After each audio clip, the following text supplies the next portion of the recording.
Hi, കൈലാസത്തിലേക്ക് സ്വാഗതം. കുടുംബക്ഷേത്രത്തിൽ, അതായത് നിങ്ങളുടെ കുടുംബക്ഷേത്രത്തിൽ ഈ ഒരു വഴിപാട് ചെയ്യുന്നതിലൂടെ നിങ്ങളുടെ ജീവിതത്തിൽ നിമിഷം സമ്പന്നതയിൽ എത്തിച്ചേരാൻ സാധിക്കുന്നതാണ്. മണി നിങ്ങളെ അട്രാക്റ്റ് ചെയ്തുകൊണ്ടേയിരിക്കും. ഒരു പൈസയ്ക്കോ ഒരിടത്തും തേടി പോകേണ്ട കാര്യമില്ല. മണി അട്രാക്റ്റ് ചെയ്ത് നിങ്ങളിലേക്ക് തന്നെ വന്നുകൊണ്ടിരിക്കും. ഈ ഒരു വഴിപാട് മാത്രം നിങ്ങൾ ചെയ്താൽ മതി. കുടുംബക്ഷേത്രത്തിൽ ദേവിക്ക് മിക്കവരുടെയും കുടുംബക്ഷേത്രത്തിൽ ദേവിയായിരിക്കും പ്രതിഷ്ഠ. ദേവിക്ക് ഈ ഒരു വഴിപാട് നിങ്ങൾ ചെയ്യുന്നതിലൂടെ നിങ്ങൾക്ക് സമ്പൽ സമൃദ്ധിയിൽ ജീവിക്കാൻ സാധിക്കും. നിങ്ങളൊന്നും പിന്നെ തിരിഞ്ഞു നോക്കേണ്ട കാര്യമില്ല. നിങ്ങളുടെ നിമിഷം അൺലിമിറ്റഡ് ആയിട്ടുള്ള മണി നിങ്ങളുടെ ജീവിതത്തിലേക്ക് വന്നു ചേരുന്നതാണ്. നിങ്ങൾ അതിനൊരു സംശയവും വിചാരിക്കേണ്ട. നിങ്ങൾ ആരുടെയും മുമ്പിൽ പോയി തലകുമ്പിട്ട് നിൽക്കേണ്ട ആവശ്യമില്ല. നിങ്ങളുടെ ജീവിതത്തിൽ രക്ഷപ്പെടാനുള്ള കാര്യങ്ങളാണ് പറയുന്നത്.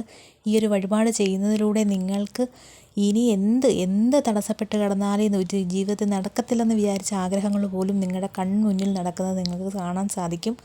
നിങ്ങൾ ഈ ഒരു വഴിപാട് മാസത്തിലൊരിക്കൽ ചെയ്യണം. എല്ലാ മാസത്തിലും പോയി ചെയ്യണം കേട്ടോ. കുടുംബക്ഷേത്രം നമ്മൾ ഉപേക്ഷിക്കാൻ പാടില്ല. നമ്മൾ അടുത്തുള്ള അമ്പലത്തിൽ പോയി ഒരു എണ്ണ മേടിച്ച് കൊടുത്ത് അവിടെ എന്തെങ്കിലും വഴിപാട് ചെയ്തിട്ട് നമ്മൾ കുടുംബക്ഷേത്രത്തിൽ പോകണം. എല്ലാ മാസവും നമ്മൾ പോകണം കേട്ടോ. പോയി ചെന്നിട്ട് നമ്മൾ ഈ വഴിപാട് ചെയ്യുകയാണെന്നുണ്ടെങ്കിൽ നമ്മുടെ ഭാവി തലമുറകൾക്കും എല്ലാവർക്കും, നമ്മുടെ കുടുംബത്തിലുള്ള എല്ലാവർക്കും നല്ല ഉന്നതിയിലെത്താൻ സാധിക്കും. നല്ല വരുമാനം ഉണ്ടാവാം, നല്ല ജോലി നേടാം, ഒരുപാട് കാര്യങ്ങളിൽ ഉന്നതി നേടാൻ സാധിക്കും. ബിസിനസ്സിലായാലും എല്ലാ കാര്യങ്ങൾക്കും നമുക്കതിൽ മുൻപന്തിയിലെത്താൻ സാധിക്കും. ഈ വഴിപാടെന്ന് പറയുന്നത് കുടുംബക്ഷേത്രത്തിൽ പോവുക, അവിടെ ചെന്ന് നമ്മൾ വീട്ടിൽ തലേന്നേ നമ്മൾ എണ്ണ, ചന്ദനത്തിരി, കർപ്പൂരം, വിളക്കത്തിരി ഇതെല്ലാം വാങ്ങിച്ച് വെച്ചിരിക്കണം. പിറ്റേന്ന് പോകുമ്പോൾ നമ്മളൊരു ഒരു പൂമാലയും കൂടെ വാങ്ങിച്ച് ദേവിക്ക് കൊണ്ടുപോയി സമർപ്പിക്കണം.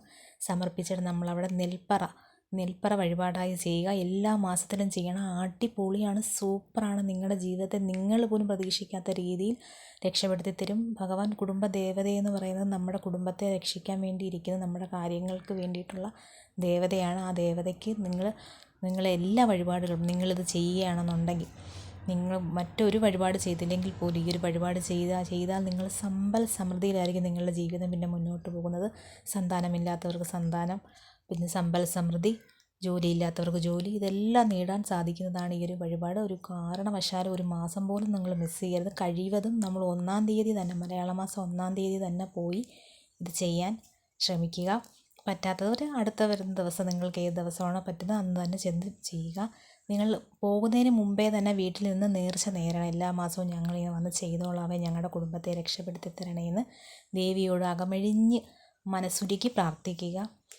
മനസ്സുരുക്കി വിളിച്ചാൽ ഒരു അമ്മയും കൈവിടത്തില്ല. നമ്മുടെ പെറ്റമ്മ തന്നെയാണ് കുടുംബദേവതയെന്ന് പറയുന്നത്. കുടുംബക്ഷേത്രം അറിയത്തില്ല എന്നുണ്ടെങ്കിൽ നിങ്ങളുടെ കുടുംബത്തിലെ മുതിർന്നവരോട് ചോദിച്ച് മനസ്സിലാക്കി വെച്ച് അവിടെ ചെന്ന് ചെയ്യുക. അവിടെ ചെന്ന് നെൽപ്പറ വഴിപാടായി കൊടുക്കുക. അതിന് മുമ്പേ ഞാൻ പറഞ്ഞതുപോലെ എണ്ണ, ചന്ദനത്തിരി, കർപ്പൂരം, ഒരു പൂമാല, ഒരു പട്ട്, ചുമന്ന പട്ട്, അത് ഞാൻ പറഞ്ഞില്ല, ചുമന്ന പട്ട് കൂടെ കൊടുക്കണം.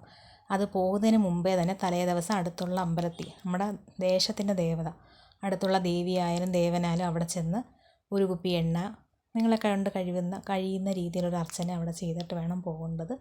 നമ്മൾ അടുത്തുള്ള ദേവതയെ തട്ടിക്കളഞ്ഞിട്ട് പോകരുത്. നമ്മൾ അവിടെ ചെയ്തിട്ട് വേണം നമ്മൾ കുടുംബക്ഷേത്രത്തിൽ പോയി ചെയ്യേണ്ടത്. കഴിവതും കുടുംബത്തിലുള്ള എല്ലാവരുമായിട്ട് പോകുന്ന രീതിയിൽ വേണം പോകേണ്ടത്. കുഞ്ഞുങ്ങളെ പോലും മാറ്റി നിർത്താതെ അവരെ കൂടി വേണം കൊണ്ടുപോയി അവിടെ ചെന്ന് പ്രാർത്ഥിച്ചു കഴിഞ്ഞാൽ ഉറപ്പായിട്ട് സമ്പൽ സമൃദ്ധി നിങ്ങളുടെ ജീവിതത്തിൽ ഉണ്ടായിരിക്കും.